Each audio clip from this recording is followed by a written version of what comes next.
Striker കോച്ചിങ്ങിന്റെ എല്ലാ കൂട്ടുകാർക്കും പുതിയൊരു ക്ലാസ്സിലേക്ക് സ്വാഗതം. ഞാൻ ഷഹനാദ് ആണ്. എന്തെല്ലാണ് കൂട്ടുകാരെ, എല്ലാവർക്കും സുഖമാണോ? നിങ്ങളുടെ വിശേഷങ്ങളൊക്കെ പറ. ആദ്യം തന്നെ നിങ്ങളോടൊരു കാര്യം പറയാനുള്ളത്, ഒരുപാട് പേർക്ക് ചില പരിഭവങ്ങൾ ഉണ്ടാവും. കുറച്ച് ദിവസമായി വീഡിയോ ക്ലാസ്സുകൾ അപ്ലോഡ് ചെയ്തിട്ട് നമ്മൾ ഗംഭീരമായിട്ട് 10th ലെവൽ മെയിൻസിന് പഠിക്കാൻ വേണ്ടി ഒരു ടൈം ടേബിൾ ഒക്കെ തന്നിരുന്നു. തുടക്കത്തിൽ ഒരു ഡെമോ പോലെയാണ്. ആ ടൈം ടേബിൾ വിപുലീകരിച്ച് ഒരു 1 month ടൈം ടേബിൾ തരാമെന്ന് ഞാൻ പറഞ്ഞിരുന്നു. അടുത്തൊരു വീഡിയോ അപ്ലോഡ് ചെയ്യും. അപ്പൊ ടൈം ടേബിൾ അവിടെ നിൽക്കട്ടെ.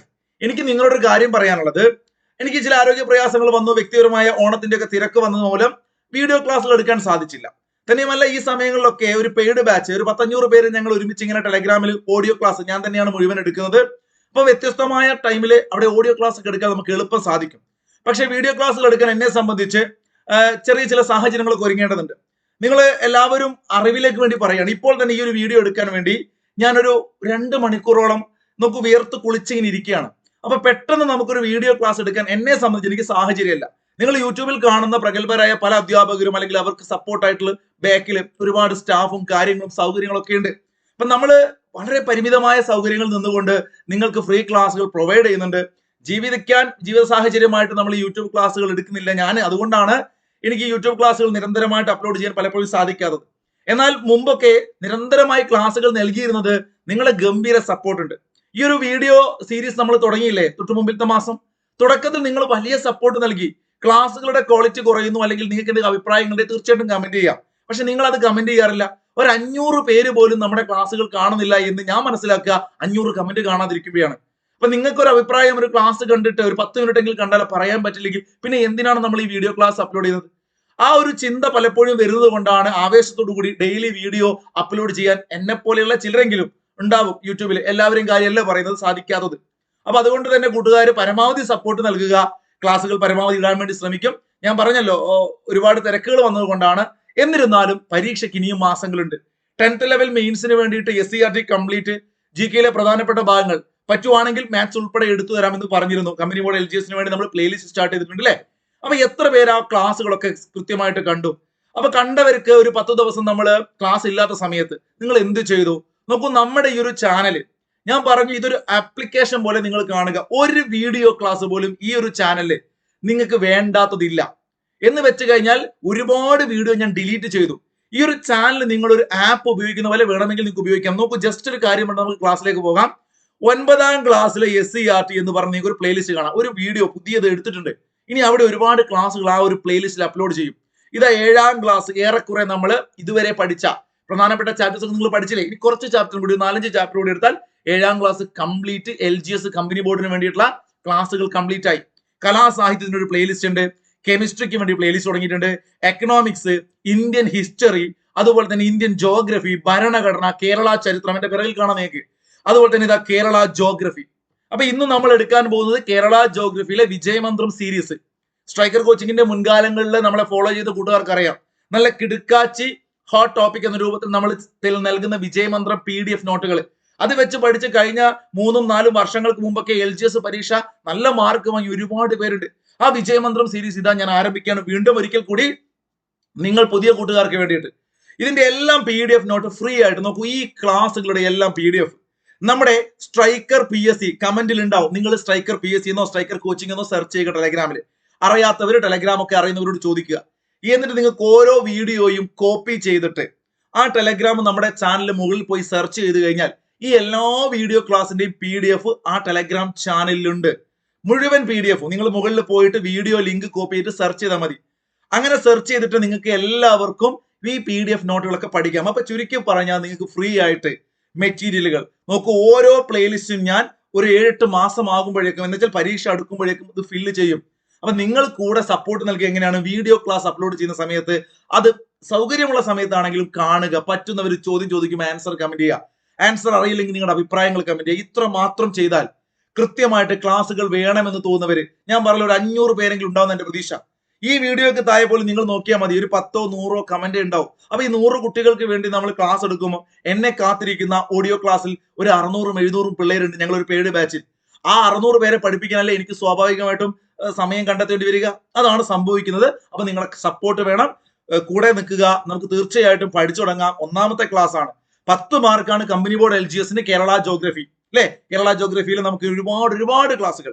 50-ലധികം ക്ലാസ്സുകൾ ഇവിടെ എടുക്കുന്നതാണ്.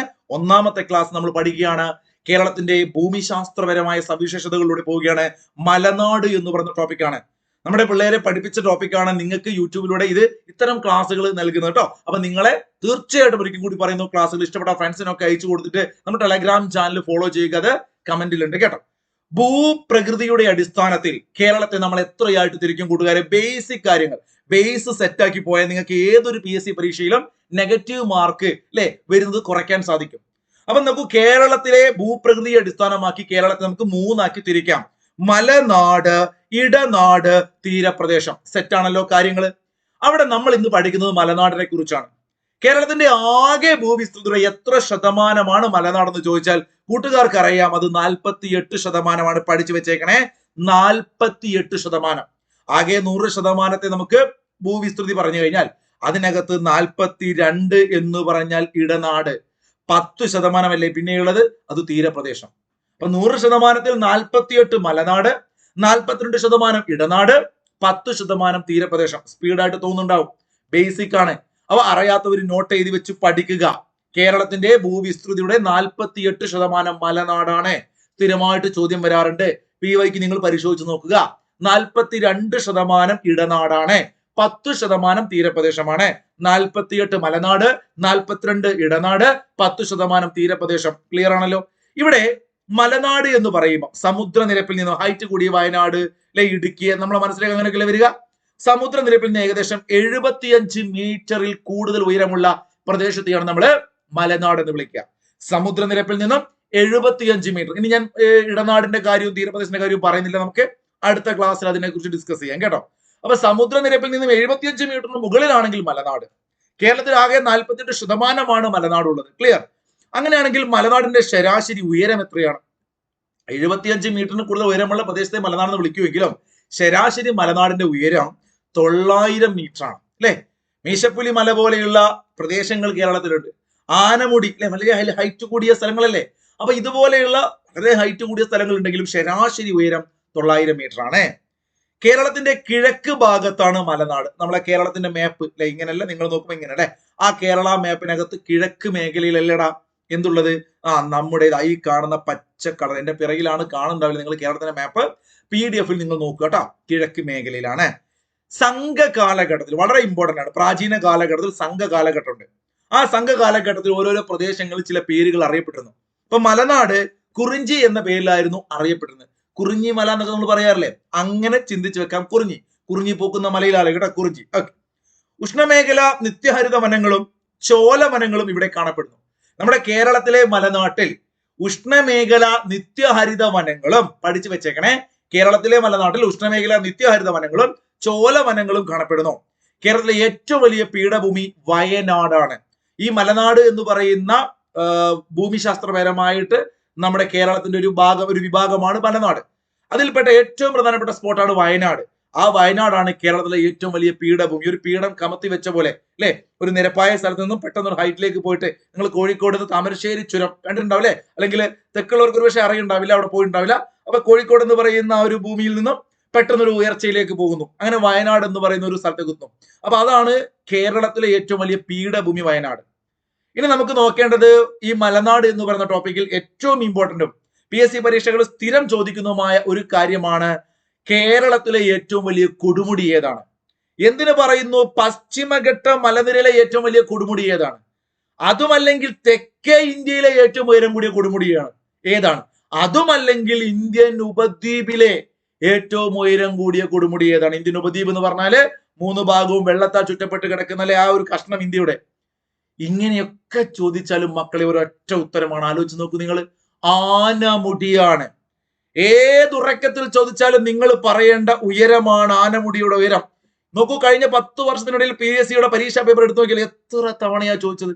26.95 26.95 മീറ്റർ ആണ്.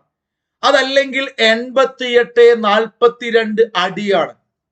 മീറ്ററിന്റെ കാര്യം പറഞ്ഞപ്പോ, അടിയുടെ കാര്യം പറഞ്ഞപ്പോ, ലോകത്തിലെ ഏറ്റവും ഉയരം കൂടിയ കൊടുമുടി നമ്മുടെ ആനമുടിയുടെ അടിയിൽ പറയുന്ന ആ ഒരു സംഖ്യ ഉണ്ട്. അടി 88.42 8842 ആനമുടി അടിയിൽ പറയാം. ഇത്ര അടി അല്ലെ, 8842 അടി. ഈ സംഖ്യയുമായി ബന്ധപ്പെട്ട് വേണമെങ്കിൽ നമുക്ക് ആലോചിച്ച് വെക്കാം, ലോകത്തിലെ ഏറ്റവും ഉയരം കൂടിയ കൊടുമുടിയായ എവറസ്റ്റിന്റെ ഉയരം മീറ്ററിൽ പറയണം. അപ്പൊ ഇത് വെച്ച് നമുക്കൊരു കണക്ഷൻ കൊണ്ടുവരാം. അപ്പൊ ആനമുടിയുടെ നീളം ഉയരം 2695 മീറ്റർ ആണ്. ക്ലിയർ ആണല്ലോ, ബൈ ഹാർട്ട് ചെയ്യുക. തെക്കേ ഇന്ത്യയിലെ ഏറ്റവും ഉയരം കൂടിയ കൊടുമുടി, കേരളത്തിലെ ഏറ്റവും ഉയരം കൂടിയ കൊടുമുടി, ഇങ്ങനെയൊക്കെ ചോദിച്ചാൽ ആനമുടിയാണ്. പശ്ചിമഘട്ട മലനിരയിലെ ഏറ്റവും ഉയരം കൂടിയ കൊടുമുടി അല്ലെ. അപ്പൊ നോക്കൂ, എവിടെയാണ് ഇത് സ്ഥിതി ചെയ്യുന്നത്? ഇത് സ്ഥിതി ചെയ്യുന്നത് നമ്മുടെ ഇടുക്കി ജില്ലയിലാണ്. എവിടെയാണ്? ഇടുക്കി ജില്ലയിലാണ്. ഇടുക്കി ജില്ലയില് കണ്ണൻ ദേവൻ ഹിൽസ് എന്ന് പറയുന്ന വില്ലേജിൽ, നോട്ട് ചെയ്ത് വെക്കണം, ഇടുക്കിയില് ദേവികുളം താലൂക്ക്, മൂന്നാർ പഞ്ചായത്ത്. മൂന്നാർ ദേവികുളം താലൂക്കിലാണ്. PSCയുടെ മറ്റൊരു ചോദ്യമാണ്, മൂന്നാർ എവിടെയാണ് സ്ഥിതി ചെയ്യുന്നത്? ദേവികുളം താലൂക്കിൽ. അപ്പൊ ദേവികുളം താലൂക്കിൽ മൂന്നാർ പഞ്ചായത്തിൽ കണ്ണൻ ദേവൻ ഹിൽ എന്ന് പറയുന്ന വില്ലേജിനകത്താണ്, ഇടുക്കി ജില്ലയിലാണ് ആനമുടി സ്ഥിതി ചെയ്യുന്നത്. ഒന്ന് നോട്ട് ചെയ്ത് വെക്കണേ, ദേവികുളം താലൂക്കിൽ മൂന്നാർ പഞ്ചായത്ത് കണ്ണൻ ദേവൻ ഹിൽസ് എന്ന് പറയുന്ന വില്ലേജിൽ ഇടുക്കി ജില്ലയിലാണ് ആനമുടി സ്ഥിതി ചെയ്യുന്നത്. 8842 അടിയാണ്. എവറസ്റ്റിന്റെ ഉയരം നിങ്ങൾ എല്ലാവരും അറിയുന്നവർ കമന്റ് ഞാൻ പ്രതീക്ഷിക്കുന്നു. ഓക്കെ, നോക്കട്ടെ, ഒരു 500 പേരുടെയൊക്കെ കമന്റ് കാണാൻ പറ്റും. നടക്കില്ല, എന്നാലും ചുമ്മാ പറഞ്ഞാൽ. അപ്പൊ നമ്മുടെ ആനമുടിയുടെ ഒരു ലൊക്കേഷൻ ഏകദേശം ഇടുക്കിയിലാന്ന് മനസ്സിലായി. ഈ ആനമുടി എന്ന് പറയുമ്പോൾ ബൈ ഹാർട്ട് പഠിക്കാൻ പറ്റുന്നവർ അങ്ങനെ പഠിച്ചോ, അല്ലാത്തവരൊന്ന് ആലോചിച്ച് നോക്കിക്കേ. ഇടുക്കിയിൽ മൂന്നാറിൽ ആനമുടി. ഓക്കെ, ഏകദേശം നിങ്ങൾ തെക്ക്, കേരളത്തിന്റെ തെക്ക് മേഖല ഇടുക്കി, അവിടെ മൂന്നാർ സ്പോട്ട് ഉണ്ട് എന്ന് വെച്ചാൽ തൊട്ടപ്പുറം തമിഴ്നാടാണ് അല്ലേ. അപ്പൊ ഇതിന്റെ ഒരു പ്രത്യേകത, ആനമുടിയുടെ 3 പ്രധാനപ്പെട്ട മലകൾ, ആനമല, പളനിമല, ഏലമല. എന്ത് രസാ പഠിക്കാൻ, ആനമല, പളനിമല, ഏലമല. ഈ 3 മലകളുടെ സംഗമ സ്ഥലം കൂടിയാണ് വേണമെങ്കിൽ നമുക്ക് പറയാം ആനമുടി. ആനമല, ഏലമല, പളനിമല. പഠിച്ചോ? പഠിച്ചു. ഇനി നമ്മുടെ ആനമുടിയുടെ പൊസിഷൻ വെച്ചിട്ട് നമുക്ക് ഒരു അതിരൊന്ന് പറഞ്ഞു നോക്കാം. ആനമുടിയുടെ വടക്ക് കിഴക്ക് ലോജിക്കലി നിങ്ങൾ ചിന്തിക്കുക. നിങ്ങളെ മനസ്സിൽ ഇപ്പൊ മാപ്പ് വേണം, ഞാൻ എന്റെ സ്ക്രീനിൽ നോക്കുന്ന സമയത്ത് നിങ്ങൾ ഇടുക്കി എന്ന് പറയുന്ന മേഖല, അവിടെ ആനമുടി, വലിയൊരു ഹൈറ്റുള്ള ആനമുടി ഉണ്ട്. തൊട്ടപ്പുറം ഇടുക്കി എന്ന് പറഞ്ഞാൽ നിങ്ങൾക്കറിയാം, അവിടെ കേരളത്തിന്റെ മാപ്പ് നിങ്ങൾ നോക്കുമ്പോൾ കിഴക്കല്ലടാ, പടിഞ്ഞാറ് അറബിക്കടലല്ലേ. അപ്പൊ കിഴക്ക് അപ്പുറം തമിഴ്നാടാണ്. അപ്പൊ വടക്ക് കിഴക്ക് എന്ന് പറയുമ്പോൾ അതിന്റെ മുകൾ ഭാഗത്ത് ശരിക്കും പഴനി എന്ന് നമ്മൾ പറയാറുണ്ടല്ലോ അല്ലെ, പഴനിയിൽ അമ്പലത്തിൽ പോകാറില്ലേ മുരുകന്റെ. അപ്പൊ നിങ്ങളെ മനസ്സിൽ ചിന്തിക്കുക, തമിഴ്നാട്ടിൽ അതിന്റെ ഓപ്പോസിറ്റ് ഉള്ളത് പളനിമല, പളനി അല്ലെ, അഥവാ പഴനി എന്ന് നമ്മൾ പറയുന്ന പളനിമല. അങ്ങനെ പഠിച്ചു വെക്കാൻ വേണ്ടി ആലോചിക്കാം. തമിഴ്നാട്ടില് വടക്ക് കിഴക്ക് പളനിമല, സിമ്പിൾ ആണേ. തെക്ക് ഭാഗം എന്ന് പറഞ്ഞാൽ തായ് ഭാഗം, തിരുവനന്തപുരത്തേക്കുള്ള മേഖല ആലോചിക്കുക അല്ലെ. കൊല്ലം തിരുവനന്തപുരത്തേക്കുള്ള തെക്കോട്ട്, കൊല്ലം തിരുവനന്തപുരം അല്ലട്ടോ, അത് ജില്ല വെച്ച് പറയാണ്. പക്ഷെ നിങ്ങളെ മനസ്സിൽ വേണ്ടത് ആ പറയുന്ന ആനമുടിയുടെ തെക്ക് തായ് ഭാഗത്തേക്ക് ഏലമല. അപ്പൊ എങ്ങനെ ആലോചിക്കുക, ഏലക്കായ് താഴത്ത്, തെക്ക് നമ്മുടെ തായ് ഭാഗത്താണല്ലോ. അപ്പൊ തായ് ഭാഗത്ത് ഏലക്കായാണ്. ആനമുടിയുടെ കുറിച്ചാ പറയുന്നത്. അപ്പൊ ആനയുടെ താഴത്ത് എന്താണത്? ഏലക്കായ. ഓക്കെ, മുകളിലോ, വടക്ക് മുകളിൽ എന്ന് പറഞ്ഞാല് പളനിയിലെ മുരുകനാണെങ്കിലും മുരുകൻ കയറിയിരിക്കുക. മുരുകന്റെ വാഹനം എന്താണ്? അത് ആനയല്ല. അത് അറിയുന്ന കൂട്ടുകാരൊന്ന് കമന്റ് ചെയ്യാം. അപ്പോ പറഞ്ഞു വന്നത്, ആനമുടിയുടെ വടക്ക് എന്ന് കേൾക്കുമ്പോൾ നിങ്ങളുടെ മനസ്സിൽ പളനി അല്ലെ, മുരുകൻ ആലോചിക്കുക, താഴത്ത് ഏലക്കായ ആലോചിക്കുക. അപ്പൊ അത് ഏകദേശം ഇഷ്ടപ്പെട്ട് പഠിക്കുക. ഏലമല, പളനിമല, മുകളിൽ വടക്ക് കിഴക്ക് പളനിമല, താഴത്ത് തെക്ക് ഏലമല. ക്ലിയർ ആണോ കൺസെപ്റ്റ്? അങ്ങനെയാണെങ്കിൽ ആനമുടിയുടെ വടക്ക് എന്ന് പറഞ്ഞാൽ വടക്ക് കിഴക്കാണ്, തമിഴ്നാട്ടിലേക്ക് പോകണം. അപ്പോഴാണ് അവിടെ പളനി ഉള്ളത്. എന്നാൽ വടക്ക് എന്ന് ചോദിക്കുമ്പോൾ നിങ്ങൾ പറയുക ആനമല. ആനമുടിയുടെ തൊട്ട് മുകളിൽ വടക്ക് എന്ന് കേട്ടാൽ മുകളിലല്ലടാ, മുകളിൽ എന്ന് പറഞ്ഞാൽ നമ്മുടെ ഇടുക്കിയുടെ മുകളിലോട്ട് എന്ന് പറയുമ്പോൾ നിങ്ങളെ മനസ്സിലേക്ക് തൃശ്ശൂര് അല്ലെങ്കിൽ പാലക്കാട്, തമിഴ്നാട്ടിലെ ആ മേഖല വരണം. അതല്ലേ ഇടുക്കി കഴിഞ്ഞാൽ നിങ്ങൾ കേരളത്തിന്റെ മാപ്പ് നോക്കിക്കേ. കേരളത്തിന്റെ മാപ്പ് കേരളത്തിന്റെ മാപ്പ് നിങ്ങൾ കാണില്ല, അതുകൊണ്ടാണ്, എന്റെ തൊട്ട് പിറകിലാണ് കേട്ടോ. നിങ്ങൾ ആ ഇടുക്കിയിലെ കണ്ണൻ ദേവൻ ഹില്ലൊക്കെ നോക്കിയിട്ട് അതിന്റെ തൊട്ട് മുകളിൽ നോക്കുമ്പോൾ നമുക്ക് നെല്ലിയാമ്പതി, അതല്ലെങ്കിൽ പാലക്കാടിലെ മറ്റേ സൈലന്റ് വാലി, ഇങ്ങനെയൊക്കെ കാണാം തമിഴ്നാടിന്റെ മുകളിലോട്ട്, ഇടുക്കിയുടെ മുകളിലോട്ട്. അപ്പൊ വടക്ക് എന്ന് പറയുമ്പോൾ നിങ്ങളെ മനസ്സിൽ എന്ത് വേണം? ഇതിന്റെ വടക്കാണ് നീലഗിരിയുള്ളത്.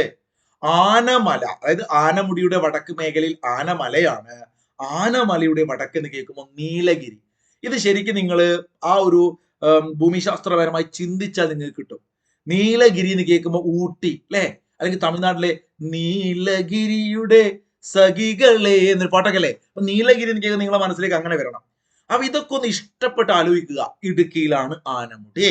ആനമുടിയുടെ വടക്ക് കിഴക്ക് എന്ന് പറയുമ്പോൾ പളനിമല, തെക്ക് എന്ന് പറയുന്ന താഴ്ഭാഗത്ത് ഏലമല, അതിന്റെ വടക്കാണ് ആനമലയുള്ളത്. ആനമുടിയുടെ വടക്ക് ആനമലയുണ്ട്, അതിന്റെയും വടക്ക് നീലഗിരി കുന്നുകളുണ്ട് തമിഴ്നാട്ടിലെ, അല്ലെ? അതാണ് ഊട്ടി പോലുള്ള സ്ഥലങ്ങൾ. ഒന്ന് ഇഷ്ടപ്പെട്ട് ലോജിക്കലി ആലോചിച്ച് നോക്കുക, മാപ്പൊക്കെ ഒന്ന് നോക്കുക. ഇങ്ങനെയാണ് ജോഗ്രഫി പഠിക്കേണ്ടത്. അങ്ങനെയാണെങ്കിൽ ഏത് ദേശീയോദ്യാനത്തിന്റെ തെക്ക് ഭാഗത്തായിട്ടാണ് ആനമുടി സ്ഥിതി ചെയ്യുന്നത്? അപ്പൊ നിങ്ങൾ അല്ലെങ്കിൽ ഏതൊരു ദേശീയോദ്യാനം ഉണ്ട് തെക്ക് ഭാഗത്ത് എന്ന് പറഞ്ഞു കഴിഞ്ഞാൽ ഇടുക്കിയിൽ തന്നെ, മൂന്നാറിൽ തന്നെ ഇരവികുളം നിങ്ങൾ പോയിട്ടുണ്ടാവുമല്ലോ. ആ ഇരവികുളത്തിന്റെ ജസ്റ്റ് തെക്ക് ഭാഗത്താണെന്ന് പഠിച്ചു വെച്ചാൽ മതി ആനമുടി. ക്ലിയർ ആണോ? കേരളത്തിന്റെ മലനാട് ഭൂപ്രദേശം, അതിന്റെ ഭാഗമായി വരുന്ന മലനിരകളാണ് പശ്ചിമഘട്ട മലനിരകൾ.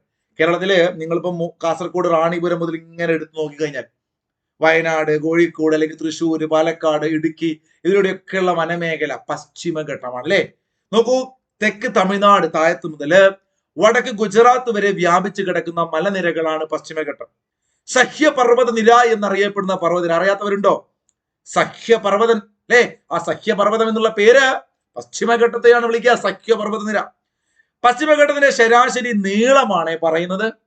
നേരത്തെ നമ്മൾ പറഞ്ഞു മലനാടിന്റെ ശരാശരി ഉയരം 900 മീറ്റർ ആണെന്ന്, അല്ലെ? അങ്ങനെയാണെങ്കിൽ പശ്ചിമഘട്ടത്തിന്റെ ശരാശരി നീളം 1600 കിലോമീറ്റർ ആണ്. പശ്ചിമഘട്ടത്തിന്റെ ശരാശരി നീളം 1600 കിലോമീറ്റർ ആണ്. യുനെസ്കോയുടെ ലോക പൈതൃക പട്ടികയിൽ പശ്ചിമഘട്ടത്തെ ഉൾപ്പെടുത്തിയ വർഷം നോട്ട് ചെയ്ത് വെച്ചേക്കുക, വളരെ ഇമ്പോർട്ടന്റ് ആണ്. 2012 ജൂലൈ 1. വളരെ വളരെ ഇമ്പോർട്ടന്റ് ആണ്, ഡേറ്റ് ഒന്ന് പഠിച്ചു നോക്കിക്കേ. യുനെസ്കോയുടെ ലോക പൈതൃക പട്ടികയിൽ പശ്ചിമഘട്ടത്തെ ഉൾപ്പെടുത്തിയ വർഷം 2012. യുനെസ്കോയുടെ ലോക പൈതൃക പട്ടികയിൽ പശ്ചിമഘട്ടത്തെ ഉൾപ്പെടുത്തിയ വർഷം 2012 ജൂലൈ 1. അല്ലെ? ഈ പൈതൃക പട്ടിക എന്നൊക്കെ കേൾക്കുമ്പോൾ നിങ്ങളെ മനസ്സിലേക്ക് വർഷം കടന്നു വരണേ. പശ്ചിമഘട്ടത്തിന്റെ തെക്കേ അറ്റത്തുള്ള മലനിര എന്ന് വെച്ചാൽ പശ്ചിമഘട്ടം അങ്ങ് ഗുജറാത്ത് മുതൽ താഴോട്ട് കന്യാകുമാരി, തിരുവനന്തപുരം വരെ നിൽക്കല്ലേ, തമിഴ്നാട് വരെ. അപ്പൊ അതിന്റെ തെക്ക് മേഖല എന്ന് പറഞ്ഞാൽ അവിടെയുള്ള മലനിരയാണ് അഗസ്ത്യാർ മലനിരകൾ. നിങ്ങൾക്ക് തിരുവനന്തപുരംകാർക്ക് അറിയാം അഗസ്ത്യാർകൂടം അല്ലെങ്കിൽ അഗസ്ത്യ മലനിരകളൊക്കെ, അല്ലെ? അപ്പൊ ഇന്ത്യയിലെ ആദ്യത്തെ ബയോളജിക്കൽ പാർക്ക് ഏതാണെന്ന് ചോദിച്ചാൽ കൃത്യമായിട്ട് പഠിക്കണം, അത് അഗസ്ത്യമലയാണ്. ഇന്ത്യയിലെ ആദ്യത്തെ ബയോളജിക്കൽ പാർക്ക് PSC സ്ഥിരം ക്വസ്റ്റ്യൻ ആണ്, അത് അഗസ്ത്യമലയാണ്. അഗസ്ത്യമലയാണ്. ഈ പറയുന്ന അഗസ്ത്യാർ മലനിരകൾ പശ്ചിമഘട്ടത്തിന്റെ തെക്കേ അറ്റത്തുള്ള മലനിരയാണ്. സമുദ്രനിരപ്പിൽ നിന്നും അഗസ്ത്യമലയുടെ ഉയരം എത്രയാണ്? 2695 ആനമുടിയാണെങ്കിൽ നോക്കൂ 1868. ഒരു വർഷം പോലെ തോന്നുന്നുണ്ടോ? ഉണ്ടെങ്കിലും ഇല്ലെങ്കിലും പഠിച്ചോളുക. 1868, 1868 അഥവാ 6127 അടിയാണ് അഗസ്ത്യമലയുടെ ഉയരം. 1868, 2695 പഠിച്ചു വെച്ചേക്ക്. 1868 അഗസ്ത്യമലയുടെ ഉയരം. അഗസ്ത്യാർ കൂടത്തെ സംരക്ഷിത ജൈവ കേന്ദ്രമായി കേന്ദ്ര സർക്കാർ പ്രഖ്യാപിച്ചത് 2001 വർഷങ്ങളൊക്കെ മാറിപ്പോകും കേട്ടോ കൂട്ടുകാരെ.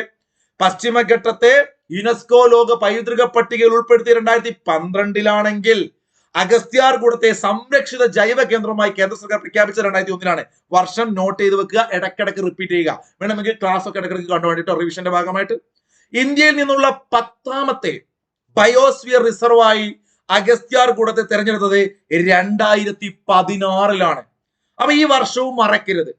നോക്കൂ, 2001 അഗസ്ത്യാർ കൂടത്തെ സംരക്ഷിത ജൈവ കേന്ദ്രമായി കേന്ദ്ര സർക്കാർ പ്രഖ്യാപിച്ചത്. ഓക്കെ, ഇന്ത്യയിൽ നിന്നുള്ള 10ാമത്തെ ബയോസ്ഫിയർ റിസർവ് ആയിട്ട് അഗസ്ത്യാർ കൂടത്തെ തെരഞ്ഞെടുത്തത് 2016 എന്നാൽ ഇന്ത്യയിലെ ആദ്യത്തെ ബയോളജിക്കൽ പാർക്ക് അഗസ്ത്യമലയാണ്, അല്ലെങ്കിൽ ഈ അഗസ്ത്യാർ കൂടം ഒക്കെ സെയിം തന്നെ കേട്ടോ. അഗസ്ത്യാർ കൂടം സ്ഥിതി ചെയ്യുന്ന താലൂക്ക് നെടുമങ്ങാട്. നോക്കൂ, ആനമുടി സ്ഥിതി ചെയ്യുന്ന എവിടെയായിരുന്നു? ദേവികുളം താലൂക്കിലാണ്. അങ്ങനെയാണെങ്കിൽ അഗസ്ത്യാർ കൂടം സ്ഥിതി ചെയ്യുന്ന തിരുവനന്തപുരം ജില്ലയിലെ അഗസ്ത്യാർ കൂടം ബയോളജിക്കൽ പാർക്ക് പറഞ്ഞല്ലോ, അഗസ്ത്യമല. അപ്പൊ ആ അഗസ്ത്യാർ കൂടം സ്ഥിതി ചെയ്യുന്നത് നെടുമങ്ങാടാണ്. തമിഴ്നാട്ടിലെ തിരുനെൽവേലി, കന്യാകുമാരി എന്നീ ജില്ലകളിലും കേരളത്തിലെ തിരുവനന്തപുരം, കൊല്ലം, പത്തനംതിട്ട എന്നീ ജില്ലകളിലുമായാണ് അഗസ്ത്യ മലനിരകൾ സ്ഥിതി ചെയ്യുന്നത്. പഠിച്ചു വെച്ചേക്കുക, 5ഓളം ജില്ലകളാണ്. തമിഴ്നാട്ടിലെ 2 ജില്ലകളാണ് തിരുനെൽവേലി, കന്യാകുമാരി. തിരുനെൽവേലി, കന്യാകുമാരി. കേരളത്തിൽ തിരുവനന്തപുരം, കൊല്ലം, പത്തനംതിട്ട ഈ 3 ജില്ലകളിൽ കൂടി വ്യാപിച്ചു കിടക്കുന്ന ഒരു വലിയ മലയാണ് അഗസ്ത്യമല. യുനെസ്കോയുടെ മാൻ ആൻഡ് ബയോസ്ഫിയർ MAB, യുനെസ്കോയുടെ മാൻ ആൻഡ് ബയോസ്ഫിയർ അഥവാ MAB പ്രോഗ്രാമിൽ ഉൾപ്പെട്ട പൂർണ്ണമായും കേരളത്തിൽ സ്ഥിതി ചെയ്യുന്ന എന്ന് പറയുമ്പോൾ നിങ്ങൾക്ക് ഡൗട്ട് ഉണ്ടാവും അല്ലെ?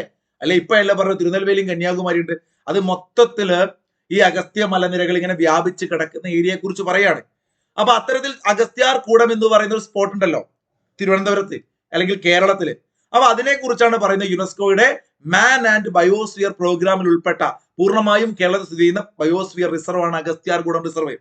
കേരളത്തിലെ ഏറ്റവും ഉയരം കൂടിയത് ആനമുടിയാണ് നിങ്ങൾ പറഞ്ഞു അല്ലെ? പർവ്വതം അല്ലെങ്കിൽ മലനിര. അങ്ങനെയാണെങ്കിൽ രണ്ടാമത്തെ ഉയരം കൂടിയത് 26.95 ആനമുടിയെങ്കിൽ 26.40 ഇതിങ്ങനെ ഇടക്കിടക്ക് പറയട്ടോ. 26.40 അല്ലെ? 1868 എന്ന് പറഞ്ഞില്ലേ? 1868 കുറച്ച് മുമ്പ് 1868. അപ്പൊ അതുപോലെ തന്നെ അതിനു മുമ്പ് പറഞ്ഞ 26.95. അപ്പൊ മൂന്നെണ്ണയാണ്. 26.95 ആനമുടി, 26.40 മീശപ്പുലിമല അഥവാ 86.61 അടിയാണ്. 86.61 അടിയാണ്. അപ്പൊ 26.95, 26.40, 18.68 പഠിച്ചു വെച്ചേക്കുക. ചില പ്രധാനപ്പെട്ട മലനിരകൾ കൂടി പഠിച്ചു കഴിഞ്ഞാൽ കേരളത്തിന്റെ മലനാടിനെ കുറിച്ചുള്ള ഒരു ഇൻട്രോ ആയി നിങ്ങൾക്ക് കുറച്ചൊരു അറിവ് കിട്ടി. നിങ്ങൾ ഇനി ഇഷ്ടപ്പെട്ട് ബാക്കി റാങ്ക് ഫയലുകൾ റെഫർ ചെയ്ത് ഒരുപാട് വായിച്ച് മനസ്സിലാക്കണം കേട്ടോ. റോസ് മല, റോസാപ്പൂ ഇഷ്ടം കൊല്ലംകാർക്കാണ് കേട്ടോ. കൊല്ലത്തില് റോസാപ്പൂ കൊടുക്കുന്നു. എന്തായാലും കൊല്ലം റോസ്, റോസ് മല കൊല്ലത്ത് അല്ലെ? പാട്ടൊക്കെ പാടി പഠിച്ചോ? അതുപോലെ തന്നെ പൂച്ചുണ്ട്. റോസാപ്പൂ ആണെങ്കിൽ പൂച്ചുണ്ട്. പൂച്ചിമല, പൂച്ചിമല എവിടെയാണ്? പത്തനംതിട്ടയാണ്. മല്ലേശ്വരൻ, നമ്മൾ പറയുന്നത് മല്ല എന്നൊക്കെ പറയുമ്പോ മല്ലീശ്വരൻ മുടി പാലക്കാട്. ബൈഹാർട്ട് ചെയ്തോളുക, പഠിച്ചു വെച്ചേക്കുക, കോടക്കാക്കട്ടോ. മല്ലീശ്വരൻ മുടി പാലക്കാട്. നോക്കൂ വെള്ളാരിമല, പിവൈക്കാണ്, കോഴിക്കോടാണ് വെള്ളാരിമല. അല്ലെങ്കിൽ വെള്ളരിമല എന്നോ അങ്ങനെയൊക്കെ പഠിച്ചു വെച്ചോ. വെള്ളരി, കോഴിക്കോടുകാർക്ക് വെള്ളരി ഇഷ്ടമാണ്. മല്ലന്മാരുള്ളത് പാലക്കാടാണ്. അതുപോലെ തന്നെ ചെന്താവര എന്ന് പറയുന്ന മലനിര, ചെന്താവര ഇടുക്കിയാണ്. ചെന്താമരയല്ല, ചെന്താവര. ബ്രഹ്മഗിരി കുന്നുകൾ നിങ്ങൾക്കറിയാം, വയനാട് ജില്ലയിൽ വരുന്നതാണ് ബ്രഹ്മഗിരി. തിരുവില്ലാമല, തിരുവില്ലാമല തൃശ്ശൂർ, തൃശ്ശൂർ കിട്ടും. തിരുവില്ലാമല തൃശ്ശൂരാണ്. വളരെ വളരെ ഇമ്പോർട്ടന്റ് ആണ്. മറ്റത് 3 മലനിരകളാണ് പിവൈക്കാണ്. പുരളിമല, ഏഴിമല, പൈതൽ മല. നമ്മൾ കണ്ണൊക്കെ കുഞ്ഞുങ്ങളുടെ കണ്ണൊക്കെ ഇങ്ങനെ പൈതലായിരിക്കുന്ന സമയത്ത് അല്ലേ, ആഴ്ചയിൽ 7 ദിവസവും ഇങ്ങനെ പുരട്ടി എന്തെങ്കിലും എണ്ണയൊക്കെ ഇട്ട് ഇങ്ങനെ പുരട്ടി കൊടുക്കണം എന്നൊക്കെ പറയാറുണ്ട്. അപ്പൊ കണ്ണൂർ എന്ന് കേൾക്കുമ്പം പുരളിമല, ഏഴിമല, പൈതൽ മല, കണ്ണൂര് അങ്ങനെയൊക്കെ പഠിക്കുക. പൈതലേ അല്ലേ, അല്ലെ കണ്ണേ പൈതലേ എന്നൊക്കെ വിളിക്കുക. അങ്ങനെയൊക്കെ നിങ്ങൾ രസമായിട്ടില്ലേ? പുരികം ഇങ്ങനെ എഴുതി കൊടുക്കുക. കണ്ണേ, ആ കണ്ണിൽ പൈതലിന്റെ കണ്ണിൽ ഇങ്ങനെ പുരികം എഴുതി കൊടുക്കുക. ഇതൊക്കെ പല കോഡുകൾ നമ്മളിങ്ങനെ കുട്ടികൾ ഡിസ്കസ് ചെയ്യുമ്പോൾ കിട്ടുന്നത് പറയാട്ടോ. അപ്പൊ അങ്ങനെയൊക്കെ നിങ്ങൾക്ക് കോഡാക്കേണ്ടവർക്ക് കോഡാക്കാം. കണ്ണിന്റെ പൈതലിന്റെ കണ്ണിൽ ഇങ്ങനെ 7 ദിവസവും അല്ലെങ്കിൽ പുരട്ടി കൊടുക്കണമെന്നോ അല്ലെങ്കിൽ ഇങ്ങനെ അങ്ങനെയൊക്കെ ചെയ്യുക, എഴുതുക, കൺമഷി പുരട്ടുക, അങ്ങനെയൊക്കെ ആലോചിച്ചു കേട്ടോ. ഇനി കുമരിക്കൽ ഇടുക്കിയിലാണ്. അപ്പൊ ചെന്താവര, കുമരിക്കലൊക്കെ നിങ്ങൾക്ക് ഒരുപക്ഷെ അറിയാത്ത മലനിരകളായിരിക്കും. കേരളത്തിലെ പ്രധാനപ്പെട്ട മലനിരകളാണ് അല്ലെങ്കിൽ ഹൈ റേഞ്ചിൽപ്പെട്ട സ്ഥലങ്ങളാണ് കുമരിക്കലൊക്കെ.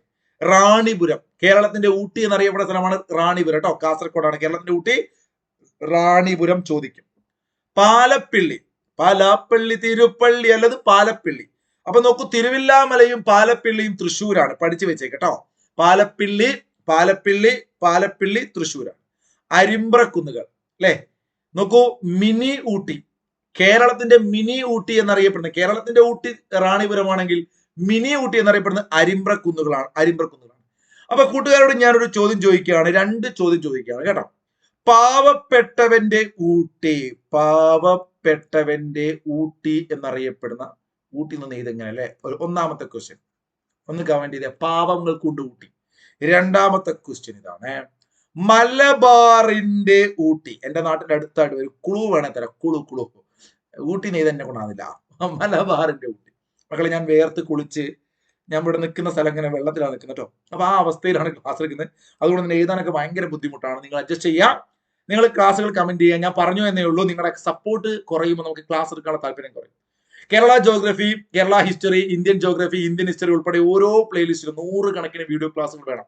അപ്പൊ നിങ്ങൾക്ക് എന്റെ വീഡിയോ ക്ലാസ്സുകൾ ഞാൻ പറഞ്ഞല്ലോ, ഒരുപാട് പരിമിതിക്കുള്ളിൽ നിന്നുകൊണ്ട് വ്യക്തിപരമായ ഒരു വ്യക്തി ചെയ്യുമ്പോൾ അതിൻ്റെതായ പോരായ്മകളൊക്കെ ഉണ്ടാവും. അത് നിങ്ങൾ ഓക്കെയാണ്, നിങ്ങൾക്ക് പഠിച്ച് ഉഷാറായിട്ട് പഠിക്കാൻ പറ്റും. നിങ്ങൾക്ക് പരീക്ഷകളായിക്കോട്ടെ, മറ്റുള്ള ഒരുപാട് കാര്യങ്ങൾ, പരീക്ഷയ്ക്ക് വേണ്ട കാര്യങ്ങളൊക്കെ നമ്മുടെ ചാനൽ നൽകും. ഫ്രീ ആയിട്ടാണ് നൽകാറ്. നമുക്ക് ആകെ ഇപ്പൊ ഒരു പെയ്ഡ് ബാച്ച്, ഏത് ഒരാൾക്കും അഡ്മിഷൻ കിട്ടുന്ന ഒരു ബാച്ച് ഉള്ളത് കറണ്ട് അഫയേഴ്സിന്റെ ബാച്ചാണ്. അപ്പൊ താല്പര്യമുള്ള ആരെങ്കിലും ഉണ്ടെങ്കിൽ, ഞാനിപ്പോ ഇത് അവസാനം വീഡിയോയുടെ ഏറ്റവും അവസാനം ഇത് പറയാൻ കാരണം ഇത്രയും നേരം കണ്ട ആർക്കെങ്കിലും ഇനി കറണ്ട് അഫേഴ്സിൽ 20 മാർക്ക് കിട്ടണമെങ്കിൽ തീർച്ചയായിട്ടും വരാം. 10,000-അടുത്ത് പിള്ളേര് വർഷങ്ങളായിട്ട് പഠിക്കുന്നുണ്ട്. 1000 പിള്ളേരൊക്കെ പഠിക്കുന്നത് നിങ്ങൾക്ക് ഊഹിക്കാലോ, അവർക്ക് അത്ര എഫക്റ്റീവ് ആയിട്ടാണ്. 100 കണക്കിന് സോഴ്സ് കറണ്ട് അഫേഴ്സ് പഠിക്കാൻ ഇപ്പൊ ഉണ്ട്. പക്ഷെ നമ്മുടെ രാവിലെ 5:30 ഓഡിയോ ക്ലാസ് കേട്ട് അതിന്റെ PDF വായിച്ച് ശനിയാഴ്ച റിവിഷൻ ചെയ്ത് എക്സാം എഴുതി അങ്ങനെ പ്രോപ്പർ ആയിട്ട് വീണ്ടും റിപ്പീറ്റ് ചെയ്ത് കറണ്ട് അഫേഴ്സ് പറഞ്ഞുകൊണ്ടിരിക്കും. അങ്ങനെ ഒരു ബാച്ച് നിലവിൽ ടെലഗ്രാം ത്രൂ നടക്കുന്നുണ്ട്. ആവശ്യമുള്ള കറണ്ട് അഫേഴ്സിൽ വേണമെങ്കിൽ ഞാൻ ജസ്റ്റ് നമ്പർ കൊടുക്കുന്നത് പരസ്യമൊന്നും അല്ല, എന്നാലും പറയണം. ആവശ്യമുള്ള ഇത്ര പേരും കേട്ട 7306118242 മാസം ഒരു 50 രൂപ അല്ലെങ്കിൽ ആ റേഞ്ചിലാണ് നമുക്ക് ഉണ്ടാവുക. അപ്പൊ ഒരു 50 രൂപയെ കൊടുത്ത് കറണ്ട് അഫേഴ്സ് 20 മാർക്ക് വാങ്ങുക എന്ന് പറഞ്ഞാൽ വലിയ പ്രയാസമൊന്നുമില്ല എനിക്ക് തോന്നുന്നു. മന്ത്ലി അല്ല ഫീസ്, ഒരുമിച്ചാണ്. നിങ്ങളൊന്ന് മെസ്സേജ് അയച്ച ഡീറ്റെയിൽസ് അയച്ചു ഒരു 4 മാസത്തിന് 5 മാസത്തേക്ക് പിന്നെ നിങ്ങൾക്ക് വീട് തുറന്ന് പഠിക്കാം കേട്ടോ. അപ്പൊ അതാണ് അതിന്റെ കാര്യങ്ങൾ. CA ബാച്ച് മാത്രമേ ഉള്ളൂ. അപ്പൊ ബാക്കി GK കാര്യങ്ങൾ നമ്മൾ ഡിസംബറിൽ നോട്ടിഫിക്കേഷൻ വന്നിട്ട് വേറെ ചില ബാച്ചുകളൊക്കെ തുടങ്ങും. നിങ്ങൾ കണ്ടിന്യൂസ് ആയിട്ട് നല്ല രൂപത്തിൽ എല്ലാ ചാനലും കണ്ട് പഠിക്കുക. ഒപ്പം നമ്മുടെ ചാനൽ കൃത്യമായിട്ട് ഫോളോ ചെയ്യുക, ടെലഗ്രാം ചാനൽ ഫോളോ ചെയ്യുക. എല്ലാവർക്കും നന്നായിട്ട് പഠിക്കാൻ പറ്റട്ടെ, എല്ലാവർക്കും നല്ലത് വരട്ടെ. നമുക്ക് വീണ്ടും കാണാം കേട്ടോ. അതുവരെ ഗുഡ് ബൈ, താങ്ക് യു.